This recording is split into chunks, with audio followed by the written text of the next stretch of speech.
بسم الله والصلاة والسلام على رسول الله. السلام عليكم، إن شاء الله تكونوا كامل ملاح ومهنيين.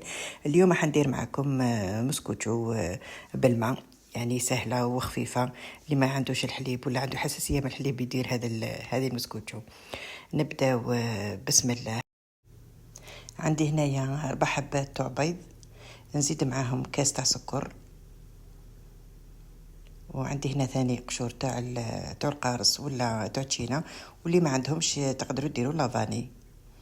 ونخلطهم مليح، خلطهم مليح حتى يبيض البيض والسكر يذوب.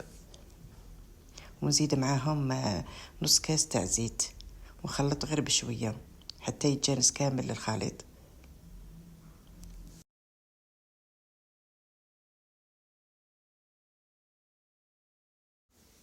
ونزيد معاهم مغرف تاع خل، ونخلطهم مليح. ونزيد ثاني كاس تاع ماء ونخلط. وعندي فرينة راني مغربلتها. الفرينة لازم تغربلوها باه يجيكم المسكوتشو ولا اي معجنات تديروهم يجوكم خفاف. لازم تغربلو وتعاودوا تغربلوهم باه يدخلهم الهواء. قلت لكم اني معبر هنايا. درت هنا 2 كيسان الواله، وزدت معهم 2 شكاير تاع خميره، وخلطتهم مليح. ومن بعد زدت الكاس الثالث تاع الفرينه وخلطتهم مليح حتى يتجانس كامل الخليط. وراني دايره الفور يسخن، والمول تاع المسكوتشو راني دهنته بالزبده ودرت له الفرينه. ونفرغ الخليط هذا كامل ونديره في الفور يطيب على نار متوسطه. وهنا المسكوتشو راهي طابت. كي طيب المسكوتشو انا طيبتها شويه حمراء بزاف، ما تنحوهاش ثمثم، خلوها شويه حتى تندى وتجيكم سهله في التنحيه، ما تلصق لكمش في المول.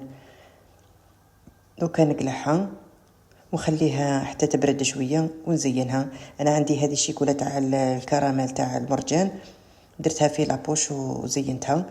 يعني تزيين اختياري، تقدروا ديروا معجون ونواه كوكو ولا كاوكاو ايفيلي ولا لوز ايفيلي، يعني كما تحبوا.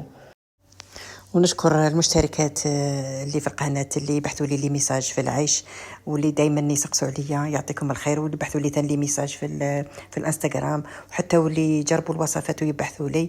ان شاء الله برك يعجبوكم الوصفات اللي راني نديرهم. نتمنى يعني اللي تعجبها حاجه ولا ما تعجبهاش كاش حاجه تخلي لي تعليق. وهاي المسكوتشة راني نقطع فيها، تشوفوا الشكل تاعها. هي خلوها تبرد مليح انا وقطعوها. يعني هنا قطعتها قدامكم وتشوفوا القوام تاعها كيفاه داير. وما تنساوش اخواتي وبنياتي بدعواتكم للزوج الكريم، ربي يرحمه ويجعل قبره روضه من رياض الجنه. هذا شكل النهائي تاع المسكوتشو، قسمته معكم. شوفوا كيف خرج داير. ونتلاقاو في فيديو اخر، والسلام عليكم.